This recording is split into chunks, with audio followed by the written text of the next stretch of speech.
aerodynamics of this car is it's a rear engine, rear wheel drive car. Some cars, very few these days, but some have front wheel drive. Not a big fan of that myself, because I personally think you're asking for too much. So this particular car has what's called the Rift body kit. You'll see that noticed on a number of different places on the car. The side skirts here are carbon fiber, which is from Rift. You have carbon fiber on the side view mirrors.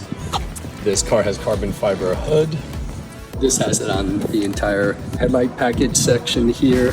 The aerodynamics and the functionality of this car is extraordinary.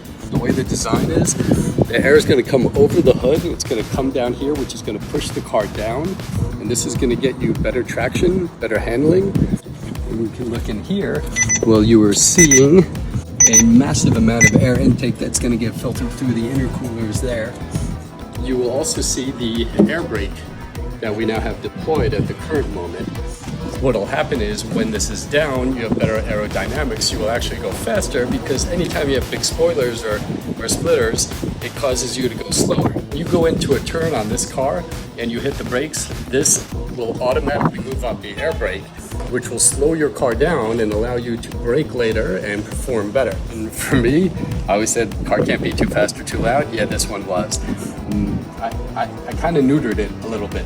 This car had it had downpipes, catalytic converters were taken off, and it was straight. It was so loud, this car. It would like rock the foundation of this house, and it was too much. So I went with a more conservative sounding pipe. Performance-wise, it's probably not going to do much of anything, but at least I'm not going to piss off all the neighbors.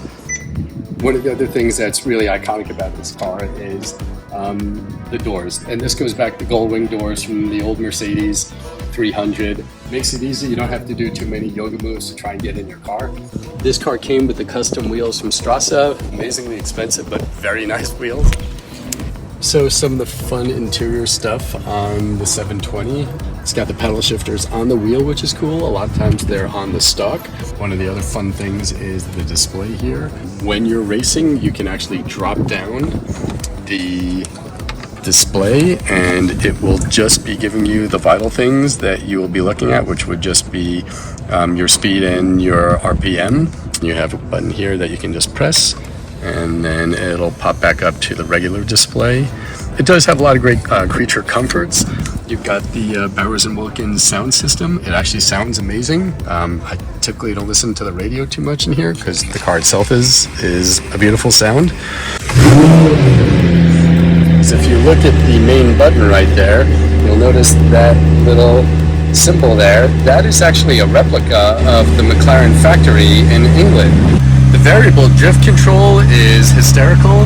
If you want to drift this car and you want to take off your nannies, there's a couple ways you can do it. Number one, you can do it in this setting, or when you come over here, you have your comfort, sport, and then you have your track mode, but that'll put up your air brake.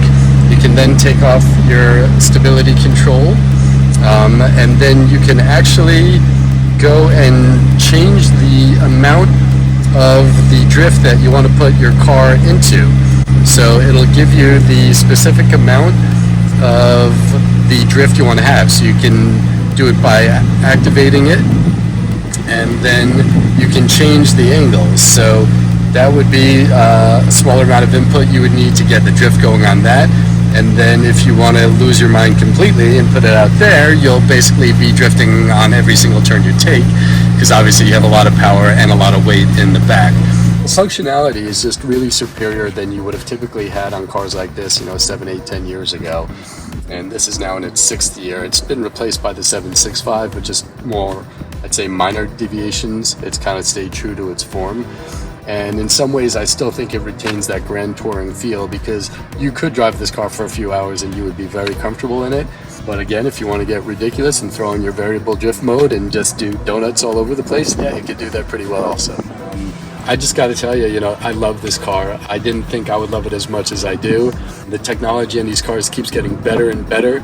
And so you have the combination of this race car performance with this luxury interior and luxury infotainment, and that synergy and combination just makes it something you want to drive it all the time.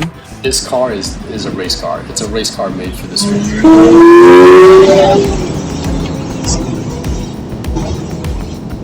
Bye.